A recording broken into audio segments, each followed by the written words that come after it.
What's up? And welcome to episode 176 of Disney Jeopardy. As always, I am your host, Bryan Perri. Let's jump right into the action by reminding you that what is up? That's right, up is your first category today. You'll need to know a thing or two about the classic Pixar movie. Next up, it'll be sequel characters. More on that in a little bit. Your third category is Spanish influence. As for the theme parks, how about that's my Disney World attraction? And finally, what did the Club DJ members choose this week? They chose Mythology. It was neck and neck between Mythology and Owl House. You see that they're separated by just 35 percentage points. That's right, Owl House once again came in last. Tim Allen is a runner-up yet again. But either way, Mythology picks up the win. I'm excited for that category and to see how well you guys do on it today. With that, it is now time for the easiest round of the game, the Cupcake Round. Each of these clues worth us 200 points each. We begin with the Pixar movie Up that everybody seems to love. I am not one of those people. Don't hate me, but it's definitely in my bottom third of Pixar films. I know. Let's just get on with it. Russell tells Carl that he's missing this badge.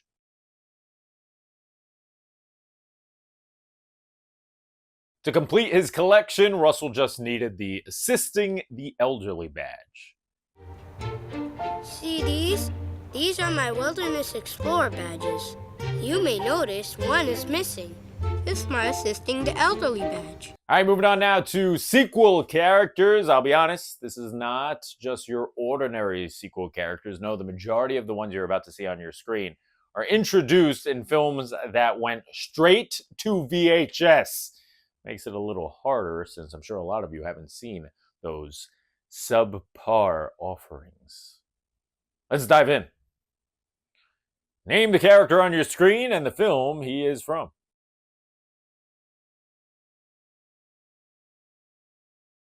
One of the most beloved VHS sequel characters, that is Kovu from The Lion King 2, Simba's Pride.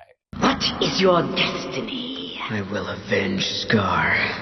Take his place in the Pride Lands. Yes. All right, moving on now. Congrats to Spain and España for winning the World Cup. Now, unfortunately, I can't really do a Spain category because there's not a ton of Disney films that take place over in Spain. Instead, we're going to focus on just Spanish culture. This is all about Disney films and shows and incorporate Spanish culture all throughout the world. Let's begin. The Spanish-speaking country Encanto is based in.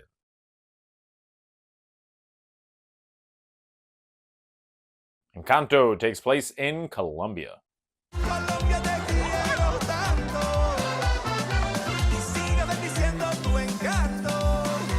All right, put on those magic bands because it's time to head to the theme parks. You might remember 2 weeks ago I did, hey, that's my Disneyland ride, where I showed you a picture of a character. You had to tell me which ride they were tied to at the Disneyland Resort. We're doing it now for Walt Disney World attractions that are either still operating or perhaps no longer with us. I will once again show you the picture of one or two characters. You have to tell me what ride they have their names a part of.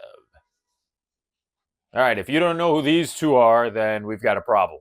Give me the attraction that they're tied to at Disney World.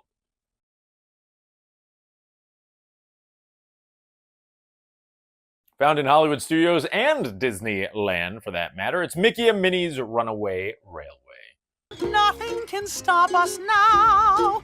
I knew somehow that we would finally make it.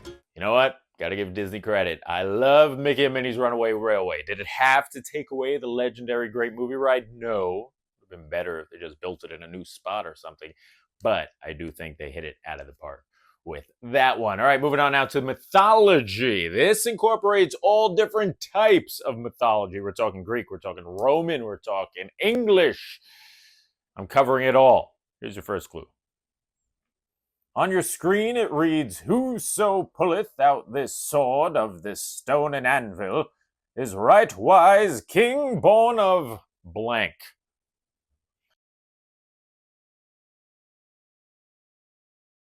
You are looking at Excalibur there. No, I'm not talking about the budget-friendly hotel found on the Las Vegas Strip, which I've stayed at a time or two, but instead the sword from the Sword in the Stone. What did it read on the sword?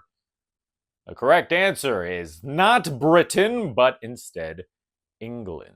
Whoso pulleth out this sword of this stone and anvil is rightwise king, born of England. Cupcake round complete, moving back across the board. Here comes Up again. The name of the famous Up theme that played during the Ellie montage.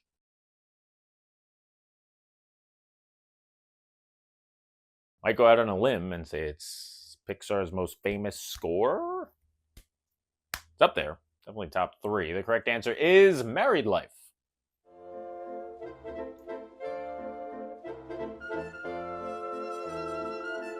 Hey, Married Life's a good name, but they could have just called it Tearjerker instead. Moving on. Here comes another sequel character. Who the heck is this? Give me his name and what film he's from.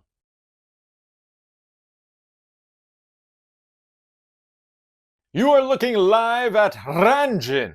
Ranjin. That is Mowgli's little brother in the Jungle Book 2. Now, fun fact, I did say at the beginning of this category that the majority of these characters were from straight to VHS sequels. Ranjin is not. That's because even though the Jungle Book 2 was created by Disney Toon Studios, aka the portion of the company that made all the, forgettable straight to VHS sequels with the, like I said, subpar animation, for some reason the Jungle Book 2 came out in theaters. I got him, Mowgli! Did you see? I got him! You sure did, Ranjan. But it's gonna be kinda hard to finish the story now. Yeah, a little bizarre. Anyway, back to Spanish influence we go. This one's worth 4. This Spanish-speaking princess hails from the kingdom of Avalor.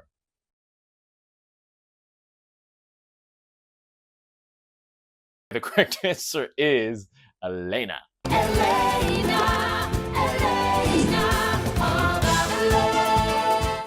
Here comes my Disney World attraction for 400 points. There's the Space Ranger. Get his attraction right.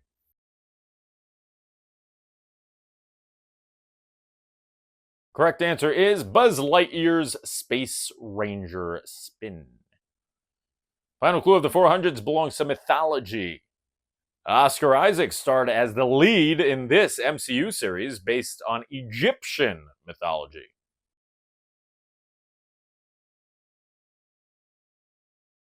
A very good MCU series. One of the 2 or 3 that I actually enjoyed, right there with Loki and WandaVision. Everything else I kind of gave up on. But either way, the correct answer here is Moon Knight. I can't tell the difference between life and dreams. Moving on to the 600-point round now. It's Up to lead us off. Provide the names of at least 3 dogs in the film.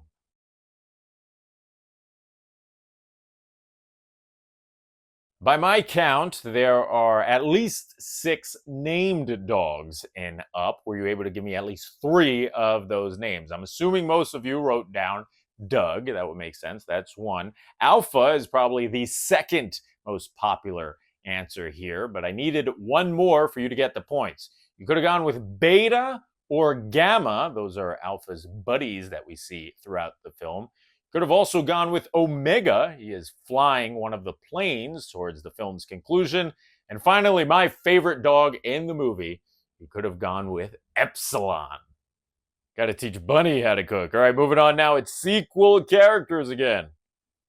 Name the character on your screen and the sequel film you can spot them in.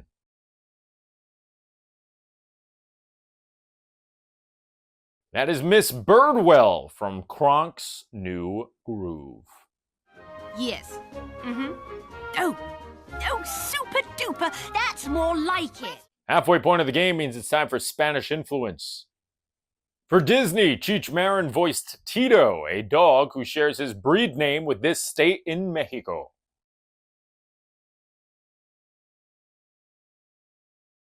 Cheech also lends his voice to the Cars franchise, but my favorite character is Tito from Oliver and Company. He, of course, is a Chihuahua. Hey, check it out, man. Beep, beep. Hey, forget Fagan, man. Let's take this baby to Atlantic City. It's kind of funny because my dog Bunny is half Chihuahua, half Poodle, so I guess I could imagine that her parents are Tito and Georgette. You combine these two and you get Bunny. There you go. Back to the parks we go. It's my Disney World attraction. Ooh, his attraction's no longer with us. What was it called?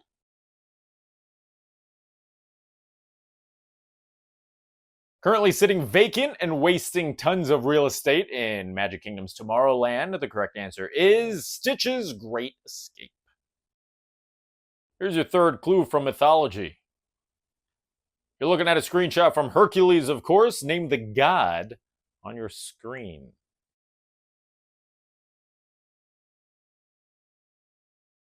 With just a beautiful smile and lovely head of hair, you're looking at Narcissus. Fabulous party. You know, I haven't seen this much love in a room since Narcissus discovered himself. It's time for the 800-point round where things get even tougher. Back to up we go. The name of the retirement community the construction workers are trying to get Carl to move to.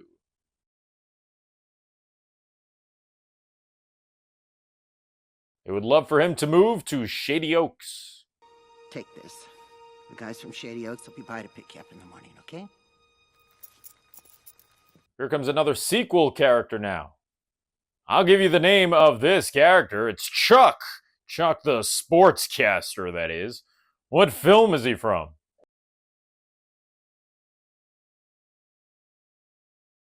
You can spot Chuck announcing some extreme sports in an extremely goofy movie.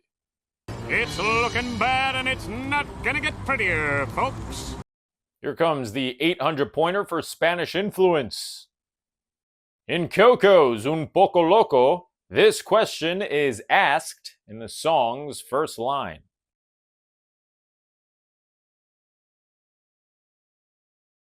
The answer is, what color is the sky? What color is the sky? Ay, mi amor, ay, mi amor. Let's move on to my Disney World attraction for the fourth time. You know who she is. What was the name of her ride?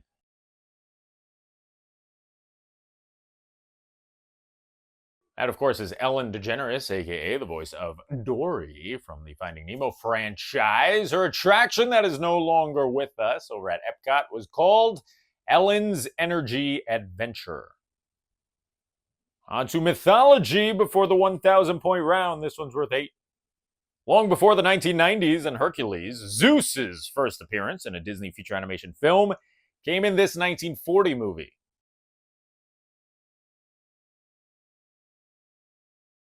This is Disney feature animation's third film. The correct answer is Fantasia.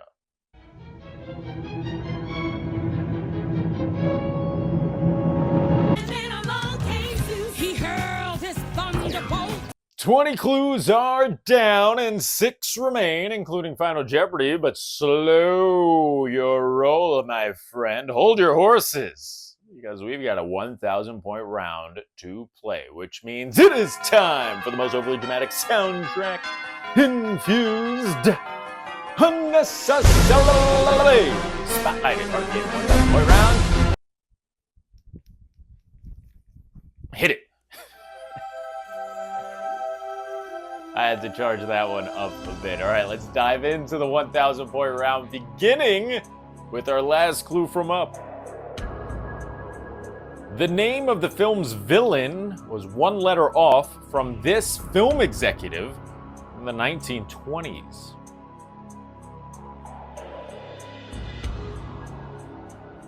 So, you might know that the film's villain was Charles Muntz, though I will say that was one issue I had with this movie. I didn't think he was that bad of a villain. People accused him of being a fraud wrongfully. He wasn't lying about the giant bird, so he spends his life looking for the bird, and then some guy shows up and he's like, oh, you have the bird? Can I find the bird? He didn't even say he was going to harm the bird, did he? He didn't say he was going to harm Kevin. He just wanted to bring him back to the U.S. to be like, look, I wasn't a liar. So he goes a little deranged. I mean, who wouldn't go deranged and live in there? Anyway, whatever. Charles Muntz is the villain. in the film? The correct answer here is Charles Mintz, and he wasn't just any film executive. No, he was a distributor who distributed Walt Disney's old Alice films. He also distributed the original Oswald films, and then he was the one who took Oswald away from Disney, and Charles was kind of looked at as a villain in Disney lore. Of course, without him taking away Oswald, we don't get the big cheese Mickey Mouse. So thanks, Charles.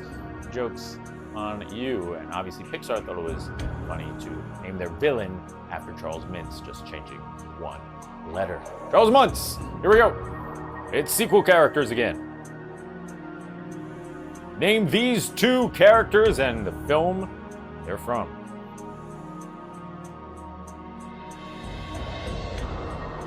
You can spot this pair in The Little Mermaid 2, Return to the Sea. They're friends with Ariel's daughter, Melody, and their names are Tip and Dash. Tip and Dare and Dash, adventurous slash explorers will save the day and make a splash. 3 clues left on the board, the first from Spanish influence.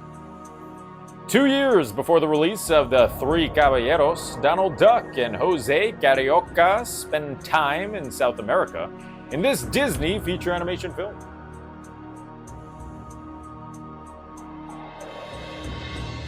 That's right, before we were introduced to the third Caballero, a character that I talked about last week, that being Panchito Pistoles, we had Jose and Donald touring South America in Saludos, Amigos. And Donald, trying his best to learn that tantalizing South American dance, the samba, from his Brazilian friend Joe Carioca. Back to my Disney World attraction we go. You know who he is. Name his removed attraction.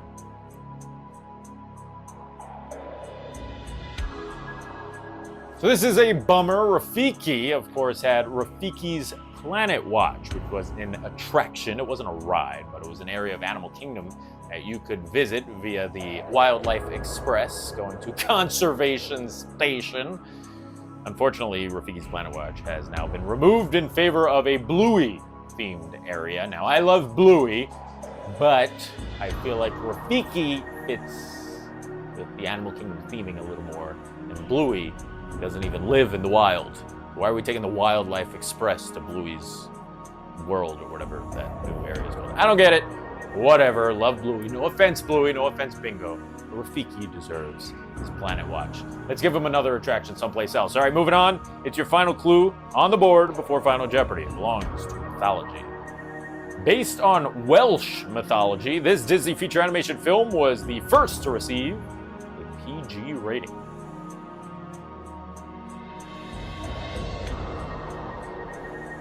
Correct answer here is the Black Cauldron. All right, it is now time for the end of the game, aka Final Jeopardy, and we are about to determine how proud of yourself you will be for the next 7 days. To do so, though, I need to spin that good old wheel that I've been spinning for a few months to find out what Final Jeopardy is all about.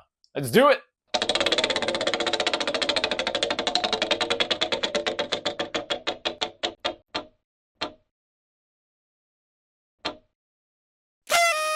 Oh, baby, we're going back to back with Pixar classics, though I'll be honest, I'm a much bigger fan of this one. It's time to make your wagers based on how much you remember about that super film from 2004. It's The Incredibles. Now, I have done an Incredibles category in the past. It was over 100 episodes ago. So I haven't decided what I'm going to do next week, if I'm just going to give you 5 new trivia clues about the film, or if I'll go the quote route. There's not too much music in it, so I can't go the music route. We'll either go quotes or we'll go general trivia. But either way, you need to study up, so make sure you watch The Incredibles this week. Here we go. Final clue of the game belongs to The Incredibles. Carrie the babysitter tells the Parr family that she brought music by this legendary musical figure. Play for Jack Jack. Good luck.